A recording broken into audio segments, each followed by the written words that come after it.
오늘의 본문은 요한계시록 11장 15절에서 19절 말씀입니다. 이번 주의 D6 가족 주제는 어린 양을 예배함입니다. 여러분은 이 어린 양이라고 하는 가장 연약하고 그리고 이 작은 존재를 예배한다라고 하는 것에 어떤 생각이 드십니까? 이번 주 가족 주제가 어린 양을 예배함입니다. 어린 양을 예배한다.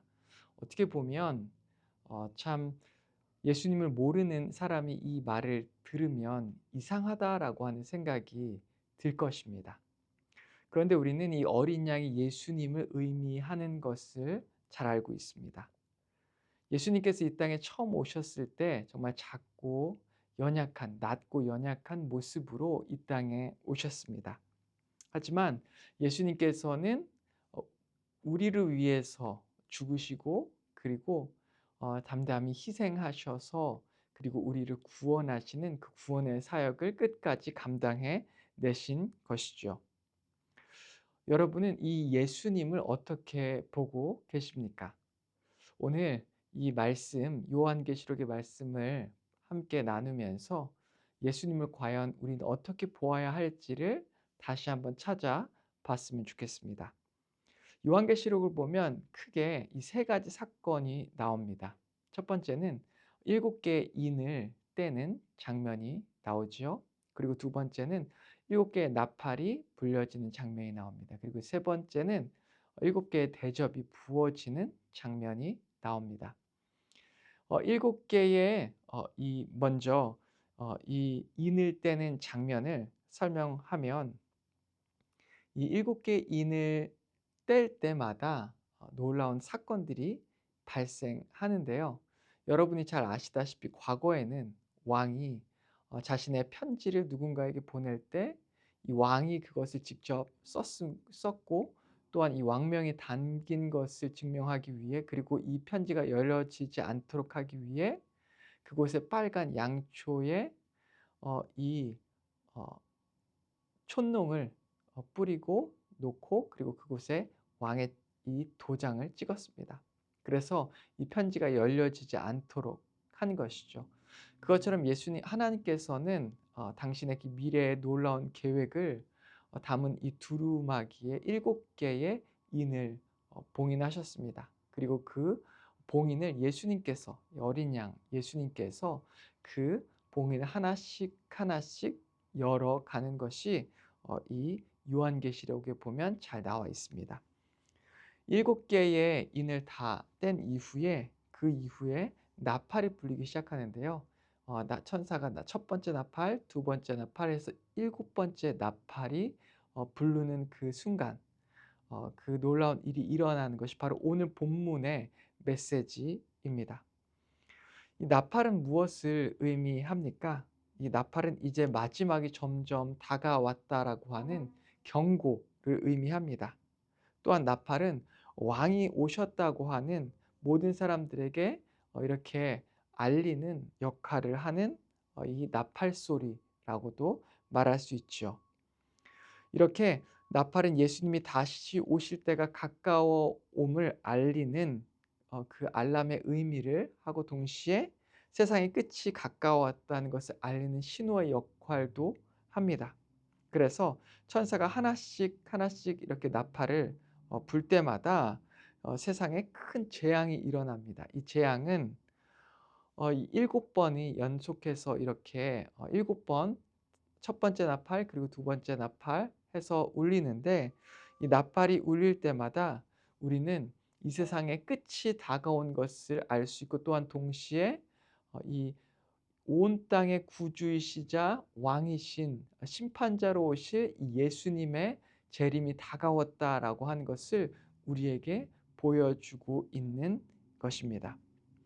오늘 본문은 7개의 나팔 중에 그 7번째 나팔이 울렸을 때 일어나는 일에 대해서 말씀하고 있는데요. 15절 말씀을 보시겠습니다.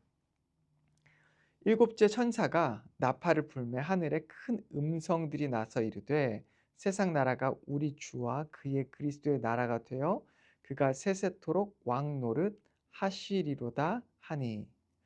드디어 이제 일곱 번째 나팔이 불립니다. 이 세상에 그리스도의 나라가 도래했다라고 말하고 있습니다. 일반적으로 일곱 인 그리고 일곱 나팔, 일곱 대접의 사건들을 볼 때 우리는 무서운 이 심판에 초점을 맞출 때가 참 많습니다. 하지만 우리가 초점을 맞추며 읽어야 하는 것은 물론 심판도 중요하지만 더 중요한 것은 과연 누가 이것을 이끌어 나아가시고 있고 이것을 통해서 우리에게 무엇을 말씀하시고 경고하시고 그리고 누가 진정한 왕이신지를 보여주는 말씀으로 우리가 이 묵상하며 나아갈 때 정말 진정한 왕이 누구신지를 이 말씀을 통해서 우리는 다시 한번 발견하게 되는 것입니다. 15절에 보면 세상 나라가 그리스도의 나라가 되었다라고 말씀합니다. 즉 그리스도의 나라가 되었다면 이 그리스도의 나라의 왕은 누구입니까? 바로 그리스도 예수님입니다. 15절 마지막 부분에 그가 세세토록 왕노릇 하시리로다라고 말씀합니다. 즉 예수 그리스도가 영원히 다스릴 것이다라고 말씀하고 있는 것이죠. 계속해서 16절과 17절을 읽어보면 하나님 앞에서 자기 보좌에 앉아있던 24장로가 엎드려 얼굴을 땅에 대고 하나님께 경배하여 이르되 감사옵나니 옛적에도 계셨고 지금도 계신 주 하나님 곧 전능하신 이여 친히 큰 권능을 잡으시고 왕노릇 하시도다. 24장로는 이 놀라운 일곱 번째 나팔이 분 이후에 바로 이 세상이 하나님의 나라가 되는 그 놀라운 사건 앞에 하나님께 나와 경배하고 있습니다. 계시록 5장에 보면 이 24장로가 어린 양 앞에 엎드려 경배하는 장면이 나오는데요. 본문에서도 이들은 하나님을 향해 경배하고 있습니다. 이것은 삼위일체 하나님을 경배한다는 측면에서 하나님께 그리고 예수 그리스도께 경배하고 있고 예수 그리스도 그리고 하나님은 영원히 영광을 받으실 왕이라고 하는 것을 우리에게 보여주고 있는 것입니다. 마지막 18절 말씀을 보면 이방들이 분노하며 주의 진노가 내려 죽은 자를 심판하시며 종 선지자들과 성도들과 또 작은 자든지 큰 자든지 주의 이름을 경외하는 자에게 상 주시며 또 땅을 망하게 하는 자들을 멸망시킬 때로소이다 하더라. 예수 그리스도는 어린 양의 모습으로 이 땅에 오셨습니다. 낮고 천한 모습으로 오셨고 이 낮은 모습으로 오셔도 더 낮은 자들을 섬겨주셨고 또한 자신을 배반하고 미워하고 세상의 모든 사람들을 용서하시고 또한 사랑하시고 섬겨주시는 이 어린 양의 모습으로 이 땅에 오셨고 그들을 위해 자신의 생명까지 자신의 가진 모든 것을 다 쏟아 부어가며 그들을 사랑하시고 용서하시고 희생하셨습니다. 이 어린 양의 모습으로 주님께서 오신 것이죠.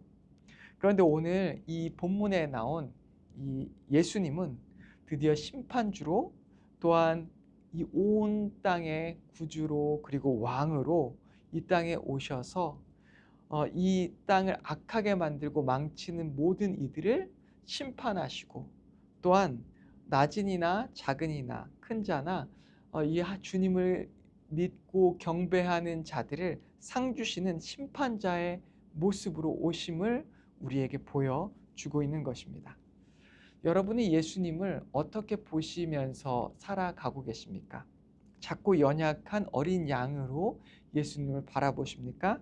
아니면 심판주로 악한 자를 심판하고 주님을 믿고 경배하는 자를 구원하시고 상 주시는 만왕의 왕으로 주님을 바라보고 경배하고 계십니까?